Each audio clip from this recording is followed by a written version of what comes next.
지금 우리가 나누고 있는 호세아 말씀은 8세기 때 이스라엘 백성들에게 주어졌던 하나님의 말씀입니다. 특별히 1장, 2장, 3장을 통해서는 우리가 이해하기 쉽게 호세아 개인의 가정사를 통하여 그 내용들을 전달했다면 4장부터는 직접적으로 하나님이 이스라엘 백성들에게 호세아를 통하여 죄를 지적하고 그들의 상태를 평가하며 돌아서야 할 곳을 말하고 있습니다. 그래서 그런지 4장부터는 굉장히 그 어조가 강하고 분명하고 직접적입니다. 특별히 오늘 본문부터는 그들의 죄악을 낱낱이 지적하고 있고 그들의 삶을 적나라하게 평가하고 있습니다. 사실 이런 말씀을 함께 나누게 되면 굉장히 힘들고 어렵습니다. 때로는 우리의 삶과 직접적으로 연관된 이야기도 있고 때로는 내 개인적인 이야기를 하는 듯이 보이기도 합니다. 또 한편으로는 이야기가 너무도 힘들고 어려워서 과거의 역사로 과거의 한 시대에 필요한 말씀을 전달했던 한 선지자의 외침으로 그렇게 생각해보고 그렇게 치부해버리는 경우도 종종 있는 것 같습니다. 그런데 이 이야기는 그냥 한 시대의 한 선지자의 외침이 아니라 오고 오는 세대에 하나님께서 하나님의 백성들에게 하시고자 하는 말씀을 담고 있기에 오늘 이 시간 또 한번 그 하나님의 음성을 듣기를 소원합니다. 특별히 11절로 19절의 말씀을 이해하려면 그 시대적인 상황을 이해하는 것이 도움이 될 겁니다. 제가 몇 번 말씀드렸던 것처럼 호세아가 북이스라엘에 하나님 말씀을 전하던 시대에는 가장 정치적으로 경제적으로 호황을 누리던 시대입니다. 정치적으로는 강력한 나라를 이루었고 그러다 보니 외세와 관계 속에서도 우위를 점하는 강력한 나라가 되었습니다. 그 주변 어떤 나라도 이스라엘 나라를 특별히 남과 북으로 나눠져 있지만 그 나라를 공격할 나라는 없었습니다. 그래서 강력한 나라를 형성했고 땅을 그렇게 지배했고 외해양 쪽으로도 영향을 미치는 그런 시대였습니다. 이렇게 외교적으로 정치적으로도 그러한 강력한 나라를 구가했을 뿐만 아니라 경제적으로도 강력한 나라를 살고 있습니다. 이전에 어떤 시대보다도 강력한 나라를 형성하고 있었기 때문에 부가 그들의 삶에 가장 좋은 모습으로 드러나게 됩니다. 웬만한 사람들도 상하 침대에서 잠을 잘 정도로 그렇게 화려하고 부가 축적된 나라입니다. 우리가 수요일날 아모스를 통해서 알아보았던 것처럼 그렇게 사회가 부강해지고 경제적으로 정치적으로 안정을 누리게 되었는데 아이러니하게도 그 사회의 모습은 정의가 사라진 사회가 되었고 공의가 사라진 사회가 되었습니다.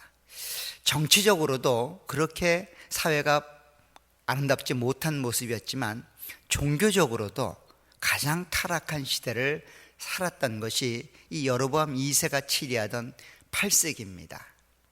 정치적으로 종교적으로 그렇게 타락한 시대에 하나님께서는 하나님의 사람들을 보내 북이스라엘과 남유다를 책망합니다. 그들의 삶에서 돌아서라고 이야기합니다. 그들의 죄악을 버리라고 이야기를 합니다. 그렇지 않으면 하나님께서 그들을 심판하실 것이다 라고 하는 이야기를 북쪽의 선지자였던 호세아와 또 아모스 선지자를 통해서 남쪽에는 미가와 이사야 선지자를 통해서 그렇게 선포하고 있습니다. 이런 4명의 선지자가 동시에 두 나라를 향하여 하나님 말씀을 전달했는데 그 하나님 말씀은 한마디로 말하면 우상숭배에서 돌아서라는 겁니다. 우상숭배에서 돌아서지 않으면 하나님이 가만히 내버려 두지 않겠다는 겁니다. 좀 더 쉬운 말로 하면 그냥 하나님을 버리고 그렇게 우상에 갔던 것이 아니라 하나님을 섬긴다라는 민명하에 우상을 섬기고 있는 겁니다. 다른 말로 하면 하나님을 섬기는 것과 우상을 섬기는 것이 별 차등이 없습니다. 둘 다가 함께 이루어지고 있습니다. 그것은 그들의 삶의 목표와 목적이 하나님이 원하시는 삶의 목표와 목적과는 달랐기 때문입니다. 이 당시 이스라엘 백성들에게, 그리고 남유다 사람들에게 최대의 관심사는 부자가 되는 겁니다. 성공하는 겁니다. 그리고 그것이 삶의 목적이고 목표가 되었기 때문에 하나님을 섬기는 것도 그 목적의 수단으로 들어왔고, 이방의 신들을 섬기는 것도 그 목적의 수단으로 들어왔습니다. 부자가 되는 게 목적이기 때문에 그 방법은 상관하지 않습니다. 말 그대로 물불을 가리지 않는 겁니다. 나에게 내가 하는 일에 도움이 된다면 어떤 일이든 상관하지 않고 그 일을 행하는 겁니다. 그 일이 하나님을 섬기는 일이면 하나님을 섬기고, 그 일이 우상을 섬기는 일이면 우상을 섬기는 겁니다. 말 그대로 혼합 종교가 되어버린 겁니다. 이렇게 혼합 종교가 되어버리니까 그들의 삶의 목표가 부자가 되는 것이다 보니까 모든 기준이 그것에 맞춰져 있습니다. 분별할 틈이 없죠. 이것이 옳은지 저것이 옳은지 생각할 겨를이 없습니다. 목적은 돈이 되는 거라면, 부를 축적하는 거라면 앞뒤를 가리지 않는 겁니다. 그러다 보니 하나님을 섬기는 성전에도 아세라상이 있고, 이방 신전에 있어야 될 우상들이 하나님을 섬기는 데도 있는 겁니다. 하나님을 섬긴다라고 말하지만 실상은 아세라를 섬기는 것과 다르지 않습니다. 왜 그럴까요? 그게 하나님을 섬기는데 도움이 되는 것이 아니라 나를 섬기는데 도움이 되기 때문입니다. 다른 말로 하면 부자가 되는데 도움이 되기 때문입니다. 그래서 가는 겁니다. 이것은 오늘날에도 동일하게 적용됩니다. 삶의 목표가 바뀌게 되면 물불을 안 가리죠. 그래서 우리가 경계해야 될 신학의 혼재됨, 신앙의 혼재됨은 우리의 신앙을, 그리고 우리의 교회를 무너뜨리는 가장 큰 적입니다. 소위 말해서 초교파라는 말로 일을 감당하고 있는 단체나 혹은 교회나 혹은 선교단체가 그런 일들을 만들어냅니다. 초교파라는 말이 굉장히 좋아 보이죠? 엄밀히 따지면 뭐라는 겁니까? 그들의 신앙 상태 점검하지 않겠다는 겁니다. 그들의 신학 점검하지 않겠다는 겁니다. 그냥 열어놓고 다 받아주겠다는 겁니다. 요구만 하면 다 받아주겠다는 겁니다. 그것이 죄고 그것이 실수임에도 불구하고 상관하지 않겠다는 겁니다. 왜 그렇죠? 내가 목표한 것들을 이루기 위해서입니다. 하나님이 그 자리에는 없습니다. 하나님을 섬기는 방법이 없다는 게 아니라 하나님이 목적되지 않았다는 겁니다. 그래서 그렇게 신앙을 혼재하게 만드는 모습들이 있다면 경계하시기 바랍니다. WCC가 그러했고요. 오늘날 많은 교회들이 그러한 누를 범하고 있습니다. 교회만 성장할 수 있다면 신학 가리지 않습니다. 내 단체만 성공할 수 있다면 앞뒤 가리지 않습니다. 그럴 때 가장 심각하게 문제가 되는 건 뭡니까? 내가 하고자 하는 일에 브레이크 거는 겁니다. 내가 계획 세운 일에 브레이크를 거는 사람들이 가장 큰 적입니다.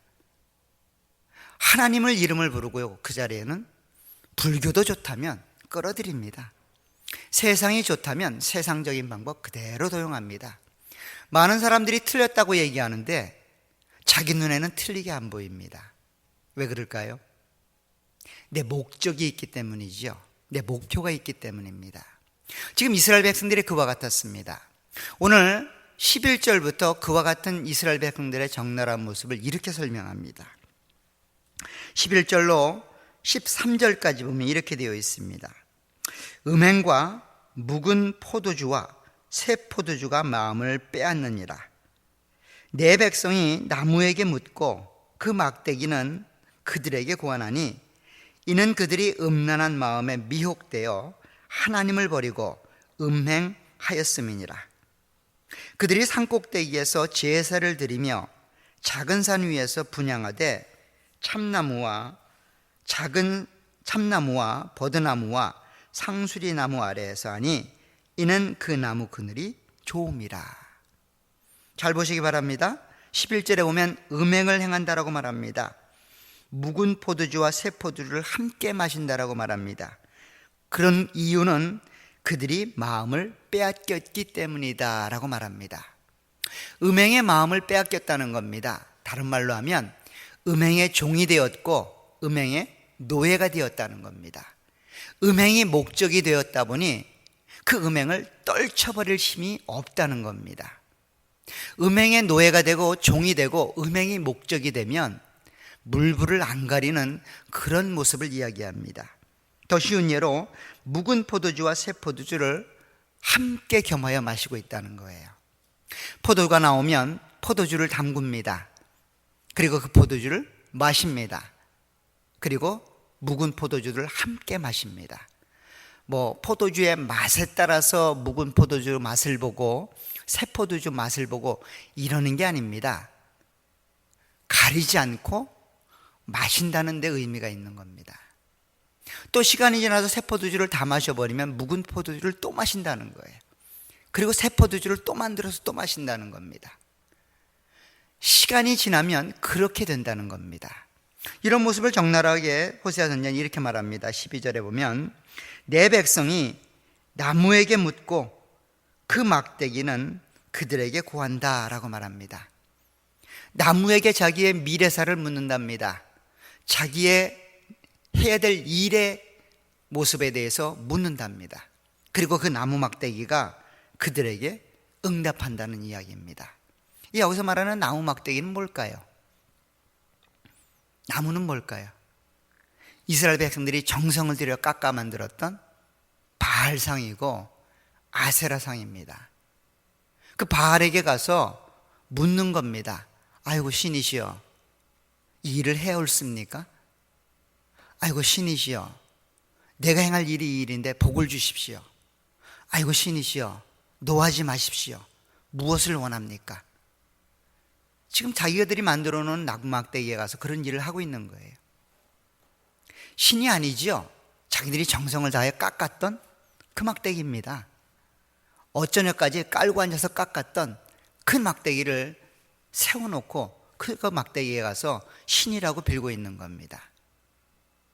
계속해서 이야기합니다. 그런 모습은 이는 그들이 음란한 마음에 미혹되어 하나님을 버리고 음행하였음이니라 라고 말합니다.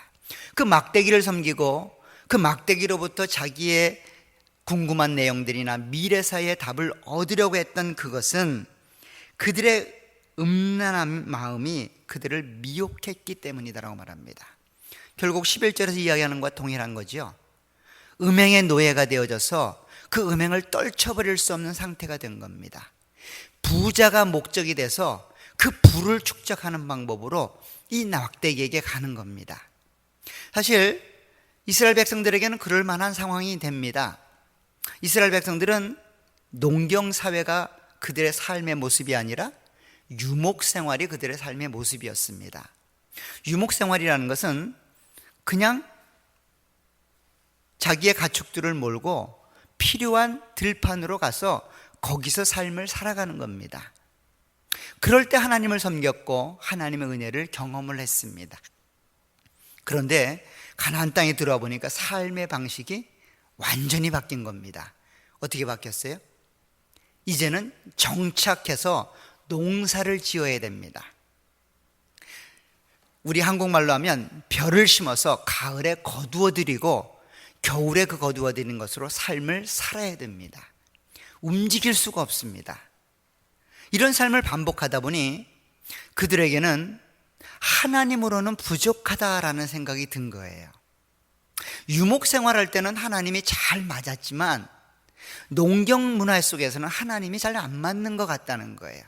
그래서 그들이 섬겼던 그 바알신을 섬기는 겁니다. 그들이 제사를 드렸던 그 아세라상 아스토롯을 섬기는 겁니다. 그것이 지혜로워 보이는 거예요. 그래서 하나님도 섬기고 그 바알도 섬기는 겁니다. 마치 많은 성도님들이 세상을 향해 나갈 때 동일한 마음을 갖지요. 교회 안에서는 하나님이 살아 역사하는 것 같습니다. 거룩하게 말을 합니다. 하나님의 말씀도 전하고 은혜도 나눕니다. 세상 나가면 그 방법대로 살다가는 쪽박 찬다는 겁니다. 그 방법대로 살다가는 망한다는 겁니다. 그래서 세상 사람들 방법을 그대로 따라오는 겁니다. 그대로 취하는 겁니다. 물론 하나님 거부하지 않습니다. 하나님 그대로 주일날 와서 섬깁니다. 그리고 주일날 문 나갈 때 그 하나님을 여기 두고 나갑니다. 여기 두고 나가는 거예요. 세상 나가서는 뭐라는 거예요? 야, 그거 하나님 교회 안에서만 하나님 역사하지 세상에 그 방법으로 살다가는 큰일 나.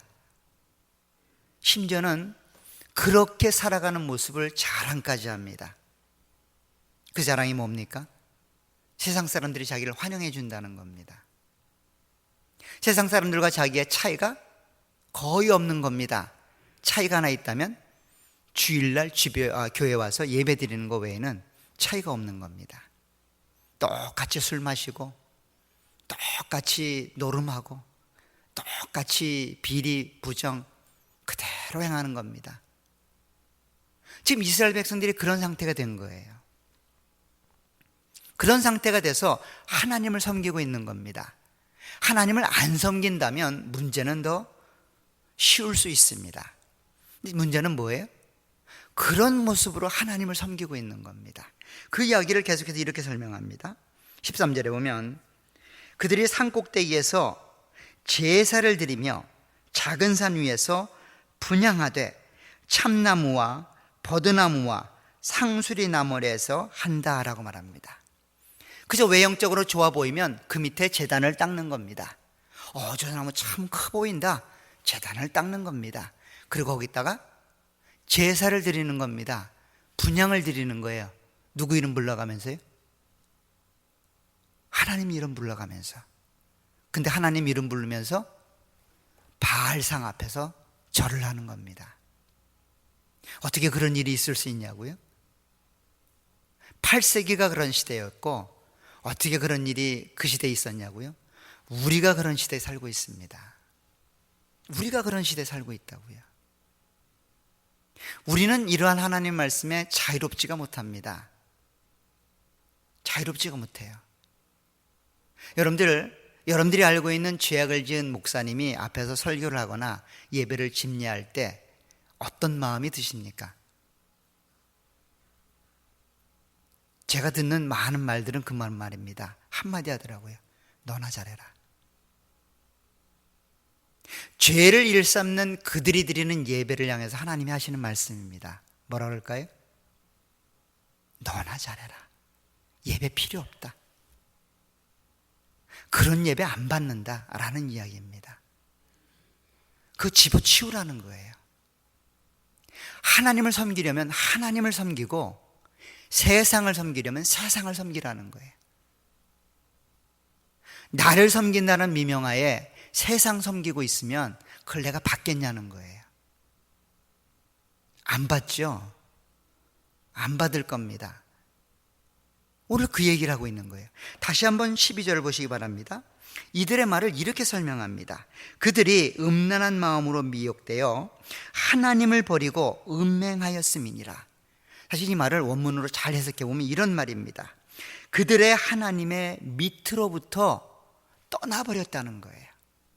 하나님의 통치를 받고 하나님의 통제를 받는 그 하나님의 주권 아래 머물러 있기를 거부하고 음행이 좋아서 그 음행으로 떠나버렸다는 겁니다. 하나님 말씀이 더 이상 그들에게 힘이 되지 못합니다. 능력이 되지 못해요. 그런 상태를 이렇게 설명하는 겁니다. 자, 이런 얘기를 계속해서 설명합니다. 13절에 오면 이러므로 너희 딸들은 음행하며 너희 며느리들은 간음을 행하는도다. 너희 딸들이 음행하며 너희 며느리들이 간음하여도 내가 벌하지 아니하겠다라고 말합니다. 이 말은 뭐예요? 이제 끝났다는 겁니다. 더 이상 신경 쓰지 않겠다는 겁니다. 하나님이 우리가 하는 행위에 더 이상 신경 안 쓰시네. 야, 우리가 이겼다. 드디어 내 맘대로 하자. 이제 끝까지 우리가 할 일을 도전해 나가자. 미련한 짓이죠. 여러분들 뭐 요즘은 그렇지 않지만 예전에 드라마나 영화나 많은 일들을 보게 되면 마지막 더 이상 소망이 없을 때 의사들이 하는 말이 있죠. 뭐라 그럽니까? 가서 드시고 싶은 거 드시게 하시고 하고 싶은 거 하게 하라고. 그전엔 뭐라 그랬는데요? 이거 먹으면 안 됩니다. 저거 하면 안 됩니다. 담배 끊으십시오. 술 끊으십시오. 이런 음식 먹으면 안 됩니다. 저런 행동하면 안 됩니다. 이런 말을 했단 말이에요. 근데 마지막 때가 되면 뭐라 그래요? 가서 드시고 싶은 거, 하고 싶은 거, 보고 싶은 거 마음대로 하라고 하랍니다. 그 말이 뭘까요? 야, 이제 병 나았구나. 이제 내 마음대로 해도 되는구나. 야, 하나님 승리했습니다. 이런 말일까요? 더 이상 상관하지 않겠다는 말은 뭐예요? 기회가 없다는 겁니다. 끝이라는 겁니다. 포기라는 겁니다. 지금 하나님께서 이스라엘 백성들에게 너희 딸들의 음행과 며느리들의 간음을 그냥 내버려 두겠다는 말은 그걸 인정하고 용서하겠다는 말이 아니라 더 이상 회생이 불가능한 상태가 되어버렸다는 겁니다. 더 이상 하나님께 돌아올 수 있는 여지가 남아있지 않다는 겁니다. 이런 이야기를 또 이렇게 설명합니다. 이는 남자들도 창기와 함께 나가며 음부와 함께 희생을 드림이니라 라고 말합니다. 딸들과 며느리에 관한 이야기만 하니까 남자들은 자유로운 것 같아요. 근데 남자들에 대한 이야기를 이렇게 설명합니다. 남자들도 창기와 함께 나가며 창녀들과 함께 놀아나며 쾌락을 일삼으며 그런 말입니다. 더 나아가서 뭐라고 말합니까? 그 쾌락을 일삼던 매친부와 함께 하나님 앞에 나와서 희생 제사를 드리고 있다는 거예요. 아니, 하나님을 얼마나 망울히 여겼으면 그럴 수 있을까요? 사랑하는 아내 내버려 두고 딴 여자와 놀아나면서 그 딴 여자와 함께 예배당에 와서 하나님께 예배 드리고 있는 겁니다. 그 예배 드리고 있는 거예요. 여러분들 같으면 어떠시겠어요? 모르면 몰랐지 아는 이런 모습을 보고 하나님이 뭐라 그러실까요? 구역질 나지 않을까요? 저걸 어떻게 하나 싶지 않을까요? 이런 일이 어떻게 일어나냐고요? 우리 주변에도 일어나잖아요. 우리 주변에도 일어나잖아요. 선교까지 간다 그럽니다. 그걸 또 박수치고 환영하며 후원까지 한답니다. 이게 이 시대의 모습입니다. 그 일을 자행하는 사람이나 묵인하는 사람이나 박수치며 응원하는 사람이나 다 똑같습니다. 우리도 자유롭지 못해요. 그냥 하나님이 빨리 오셨으면 좋겠다는 생각을 합니다. 이 죄악된 세상에서 죄를 더 안 짓는 방법은 그냥 주님이 오시는 방법밖에 없다라는 생각이 듭니다. 이게 단순히 8세기에 혼탁했던 이스라엘의 모습만은 아닌 것 같아요. 왜 그들이 그렇게 변했을까요? 오늘날 우리는 왜 그렇게 하나님 말씀에 제대로 살지 못할까요? 목적과 목표가 나에게 있기 때문이에요. 내가 목표한 게 있기 때문에 정의를 외치지 못합니다. 하나님의 목적이 아니기 때문에 옳고 그름에 대해서 생각할 겨를이 없습니다. 이것이 사람을 많이 모으게 하는 일이고 이게 내 자신의 이름을 내는 일이라면 물불을 가리지 않는 거예요.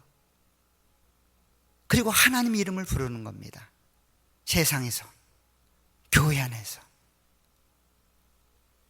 이런 자들에게 마지막 나타나는 결과는 뭘까요? 망하는 거죠. 그래서 이렇게 말합니다. 14절에 깨닫지 못하는 백성은 망하리라. 하나님이 말씀하고 경고하고 그렇게 권면하는데 깨닫지 못하면 방법은 하나밖에 없다는 겁니다. 망할 수밖에 없다는 거예요. 그래도 끝까지 권면하고 끝까지 그렇게 살지 말라고 그렇게 책망하고 그렇게 말해줄 때가 빨리 돌아설 때입니다. 그때 지나면 하나님도 포기하십니다. 내가 이겼다라고 좋아하지 마십시오. 하나님이 그냥 포기해버리는 겁니다. 이런 이야기를 계속해서 설명합니다. 16절 보면 또 이런 말이 있습니다. 이스라엘은 완강한 암소처럼 완강하니 이제 여호와께서 어린 양을 넓은 들에서 먹임같이 그들을 먹이시겠느냐. 에브라임이 우상과 연합하였으니 버려두라. 그들이 마시기를 다 하고는 이어서 하였으며 그들은 부끄러운 일을 좋아하느니라. 더 이상 돌아서지 않는다는 겁니다. 여러분들 소를 한번 몰아보셨어요?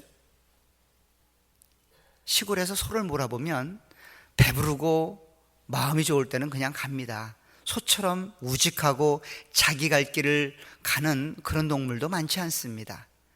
근데 이 소가 한번 뻗팅기기 시작하면 어떤지 아세요? 천하 없어도 못 당합니다. 꼬리를 잡아 끌어도 안 옵니다.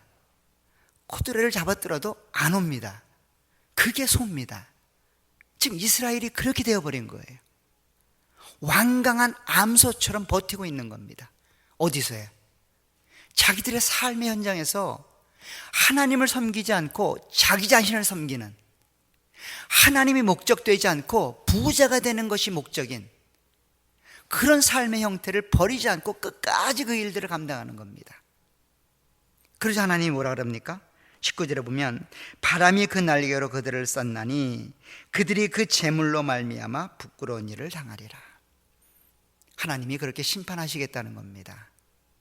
그렇게 바람으로 쏴서 움직여 가겠다는 겁니다. 이런 이야기가 있고 채 50년도 지나지 않아서 북이스라엘은 아수르에 끌려갑니다. 역사에서 사라져버립니다. 흔적도 없이 사라져버립니다. 이후로 하나님은 이스라엘에 대해서 특별히 북 12지파에 대해서 열지파에 대해서 관심을 끊습니다. 관심 있는 것은 남쪽 유다, 베냐민 이 두 지파만 남게 되죠. 이런 이야기를 알았는지 오늘 본문에도 그 유다 얘기가 등장을 합니다. 15절에 보면 이렇게 북이스라엘에 대해서 죄악을 지적하면서 유다에 대해서는 다르게 이야기를 합니다. 15절에 보시면 이스라엘아 너는 음행하여도 유다는 죄를 범하지 못하게 할 것이라. 하나님의 마음이죠. 북이스라엘 너희는 그렇게 완강한 암소처럼 죄를 저지르고 그렇게 죄악 가운데 있지만 남유다 그들에게는 내가 죄를 범하지 못하게 할 것이라는 겁니다. 그들을 구하고 그들을 돌리겠다는 겁니다. 그들이 누구예요? 하나님의 언약 백성이기 때문이죠. 하나님의 백성이기 때문입니다. 그런데 그 남유다를 향해서 하나님이 모세를 통해 이렇게 말합니다. 그러니 너희는 남유다 사람 너희는 길갈로 가지 말며 베다윈으로 올라가지 말며 여호와의 사심을 두고 맹세하지 말지어다. 두 가지 권면을 합니다. 첫 번째가 뭡니까? 길갈로 가지 말고 베다윈으로 가지 말라는 거예요. 여기 베다윈은 베델의 다른 별명입니다. 베다윈 하면 베델의 다른 명칭인데 의미는 전혀 다릅니다. 베델 하면 여러분들이 잘 아는 것처럼 하나님의 집입니다. 야곱이 하나님이 오르락내리락 하는 그 하나님이 거하시는 하나님의 장소라고 생각해서 베델이라고 하나님의 집이라고 그렇게 명명했던 그 지역입니다. 그 지역이 베다윈이 된 겁니다. 벳은 집이고 아윈은 말 그대로 우상, 죄악, 파멸 이런 의미가 있습니다. 하나님의 집이 우상의 집이 된 거예요. 하나님의 집이 그렇게 패역한 장소가 되어버린 겁니다. 그 장소에 올라가지 말라는 겁니다. 길갈은 어떤가요? 길갈은 우리가 여호수아를 통해서 새벽 혹은 가정식탁 모임을 하니까 잘 아시죠? 요단강을 건너서 그 건너게 하신 하나님을 기념하기 위해 12돌을 세운 곳이 길갈입니다. 이스라엘이 40년간 광야에서 할례를 행하지 못했는데 그 할례를 통하여 그들이 갖고 있던 죄악들을 끊어낸 장소, 그것이 길갈입니다. 그곳에 성소가 세워졌습니다. 이스라엘 백성들이 그렇게 세워진 장소 길갈, 그 길갈을 가지 말라는 겁니다. 이 말은 뭘까요? 이스라엘 백성들이 그렇게 길갈을 성시화했고 베델을 하나님이 임하시는 거룩한 장소로 만들었습니다. 그런데 그것 역시 하나님을 섬기기 위한 방법이 아니라, 목적이 아니라 자기 자신을 위한 모습이었다는 거예요. 그곳에 가서 제사하면 일이 잘 된다더라. 그곳에 가서 하나님을 섬겼더니 병이 낫다더라. 그곳에 가서 하나님을 섬겼더니 내 질병이 고침받았다더라. 그래서 거기에 가는 겁니다. 그러다 보니 그곳에 또 뭘 쌓을까요? 바알을 위한 제단을 쌓겠죠. 아세라라는 신을 위해서 제단을 쌓았을 겁니다. 그래서 그곳에서 또 하나님과 함께 이방신들을 섬기는 겁니다. 거기 가지 말라는 거예요. 그런 장소를 기억하지 말라는 이야기가 아니라, 그 장소가 중요한 게 아니라 그 장소에서 기억되어야 될 하나님이 중요하다는 거예요. 그 하나님을 망각하는 것이라면 그런 장소는 없애야 된다는 겁니다. 그 하나님이 기억될 것이라면 그런 장소는 기억되어야 되는 것이 마땅하지만, 하나님 없이 내 목적과 내 뜻을 이루기 위하여 그 지역을, 그 장소를 그렇게 거룩한 장소로 만든다면 하나님은 원치 않으신다는 겁니다. 내 과거에 일어났던 많은 일들, 그것이 하나님을 섬기는 데 도움이 되고 하나님을 기억하는 데 도움이 되고 그 하나님 한 분만을 의지하고 하나님 한 분만을 목적이 되는 것이라면 당연히 회자되고 당연히 기억되어야 되고 당연히 기념해야 됩니다. 그런데 그것이 내 이름을 대고 내 삶의 근거를 확인하는 자리라면 그것 버리라는 겁니다. 그것으로 하나님 섬기는 일을 감당할 수 없다는 겁니다. 내가 얼마큼 열심을 냈는지, 얼마만큼 헌신을 했는지, 얼마만한 기도를 내가 이루었는지, 얼마만한 역사를 이루었는지, 그거 하나님을 섬기는 데 도움이 될 거라면 기억하라는 겁니다. 근데 내 이름을 내기 위한 거라면 잊어버리라는 거예요. 잊어버리지 않으면 이스라엘 백성들처럼 될 거라는 겁니다. 이스라엘 백성들처럼 음란하게 될 거라는 겁니다. 그래서 남유다를 향해서 길갈로 가지 말고 베다윈으로 가지 말라는 겁니다. 더 무서운 말을 합니다. 마지막 보면 여호와의 사심을 두고 맹세하지 말라는 겁니다. 무슨 말일까요? 여호와의 이름 꺼내지도 말라는 겁니다. 이 말은 굉장히 어폐가 있는 말 같아요. 다른 선지서를 보면 여호와의 이름으로 맹세하라고 그러거든요. 이것 역시 마찬가지입니다.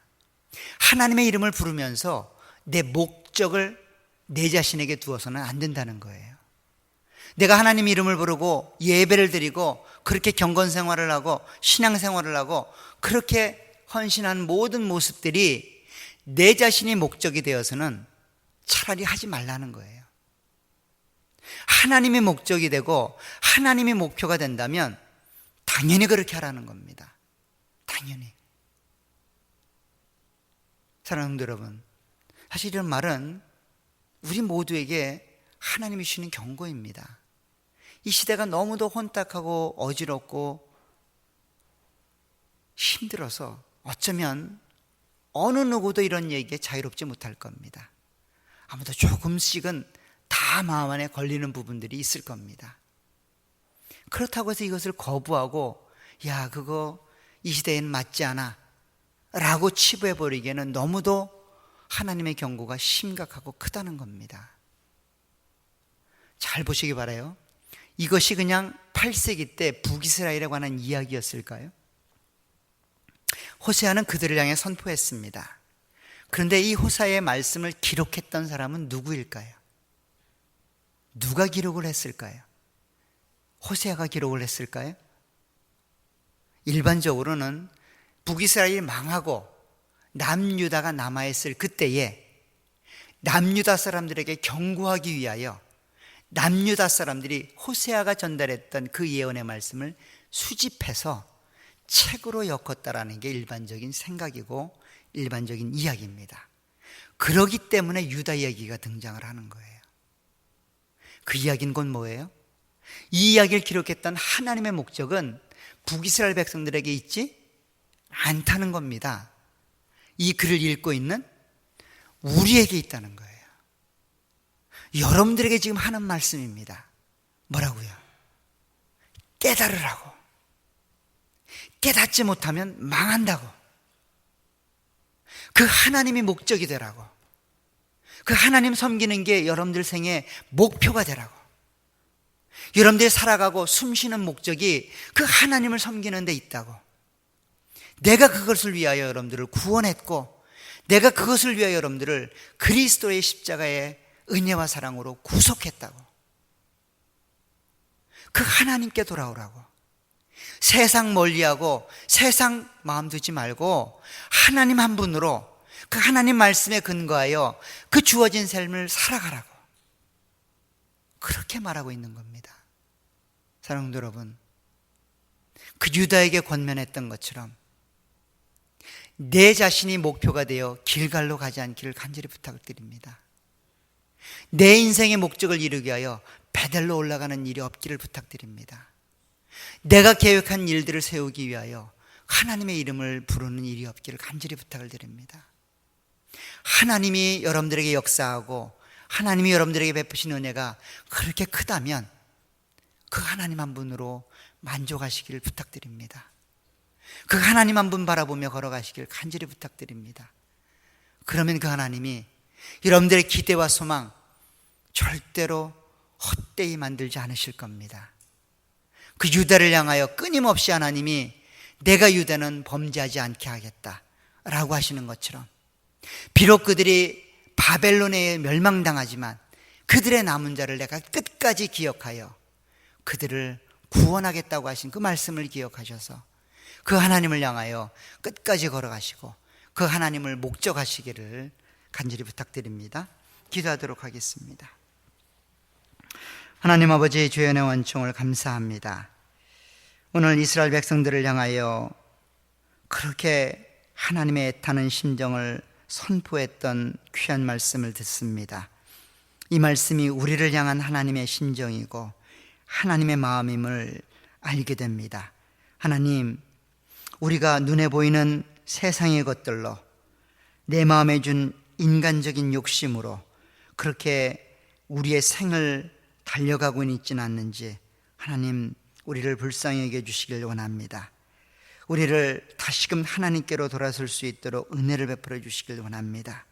오늘 이스라엘 백성들을 향하여 더 이상 소망이 없다라고 말하는 그 음성이 우리에게 들려지지 않도록 은혜를 베풀어 주시길 원합니다. 권면하고 책망하는 말씀을 달게 받게 도와주시고 그 말씀을 생명처럼 여기며 그 말씀하시는 하나님을 마음에 간직하고 그분만을 위해 살아갈 수 있도록 도와주옵소서. 부족합니다. 연약합니다. 지나온 삶의 과정이 그렇게 너무도 죄악으로 물들어 있습니다. 하나님, 불쌍히 여겨 주시고 헤어나올 수 있는 힘과 은혜를 허락해 주옵소서. 끝까지 우리를 내버려 두지 마시고 하나님의 은혜와 사랑으로 그렇게 권면하여 주시고 인도해 주시며 경고해 주시고 말씀하여 주시기를 소원합니다. 주께서 은혜로 함께해 주옵소서. 예수님의 이름으로 기도합나이다. 아멘.